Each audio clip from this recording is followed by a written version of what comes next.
नमस्कार दोस्तों, आज रजांगला डे है। आप सोच रहे होंगे ये कौन सा नया डे आ गया भाई। अभी तक तो हम rose day, hug day, chocolate day, kiss day, फलाना डे, डिकाना डे, ये डे सुनते थे हम। अब ये नया कौन सा डे आ गया, रजांगला डे। ये क्या चीज़ है, कहाँ से गया ये मुझे लगता है कहीं और से फिर से बाहर की चीज़ें नहीं उठ के आ गई। तो ऐसा कुछ नहीं है, ये हमारे हिंदुस्तान का ही हिस्सा है।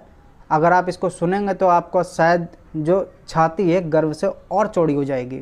रजांगला डे 1962 का वो युद्ध जो चीनी द्वारा चोरी छिपे हमला किया गया था सैनिकों पे, भारतीय सैनिकों पे। हमारे हिंदुस्तान का और हिंदुओं का खासकर ये इतिहास है कि सबसे पहले कभी भी किसी पे हमला नहीं किया, कभी भी। ये आज तक का इतिहास है।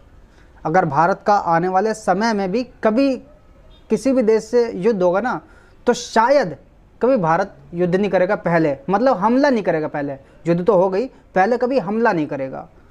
तो ये इतिहास है और शायद आने वाले समय में भी ऐसा रहेगा ही। तो उनकी तरफ से चोरी छिपे हमला किया गया था। कारण ये था, डूंगती के रास्ते से लेह और चुशूल के बीच सड़क संपर्क रोकना था। इससे चुशूल की चौकी अलग थलग हो जाती और भारतीय सैनिकों की आपूर्ति कम हो जाती, जिस कारण से चीनी द्वारा चिंदी चोरी करके हमला किया गया था। और इस युद्ध का एक और मुख्य कारण बताया जाता है। कारण ये बताया जाता है, अक्साई चीन और अरुणाचल प्रदेश के सीमावर्ती क्षेत्र को लेकर विवाद था। और अगर कोई हमला करने आ रहा हो तो 10-20 को लेकर नहीं आएगा, ना 100-50 को, ना 200-300 को लेकर आएगा। जब कोई हमला करने आ रहा है तो पूरे अच्छे मकसद से आएगा। वो जो लोग आए थे पूरे हज़ारों की भीड़ की तादाद में आए थे, और यहाँ पे सैनिकों को नहीं मालूम कि क्या होने वाला है।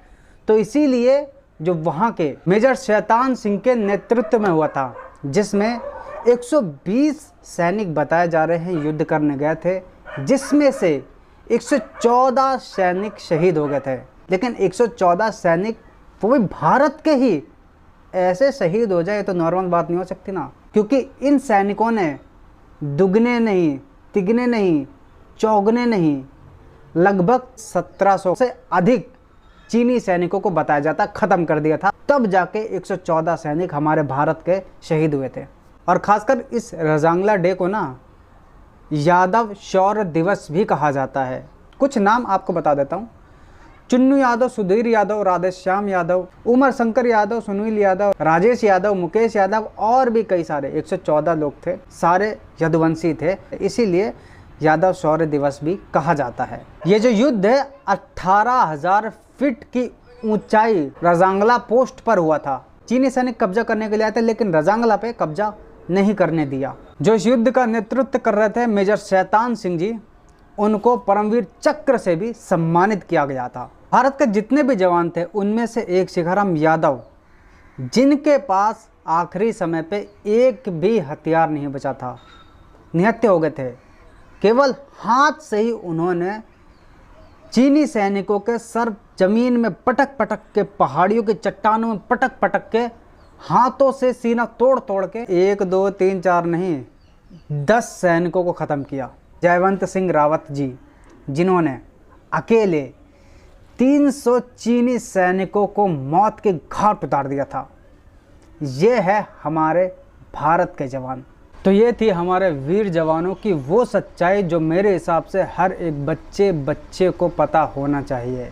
लेकिन आजकल कई लोग ऐसे पागल हैं, जातिवाद के चक्कर में उनकी बुद्धि कूड़े में गूं में ऐसे घुसी पड़ी है कि हमारे बलिदान हुए जवानों को भी जो उनको हक देना चाहिए वो नहीं दे सकते।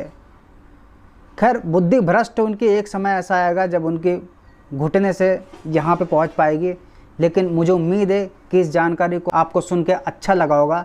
मेरे हिसाब से तो ये जानकारी हर एक बच्चे को होना चाहिए। तो इसीलिए आज के दिन यादव शौर्य दिवस भी कहा जाता है, और इंग्लिश में रजांगला डे, हिंदी में रजांगला शौर्य दिवस। एक बार फिर से उन सभी शहीद हुए जवानों को कोटि कोटि नमन।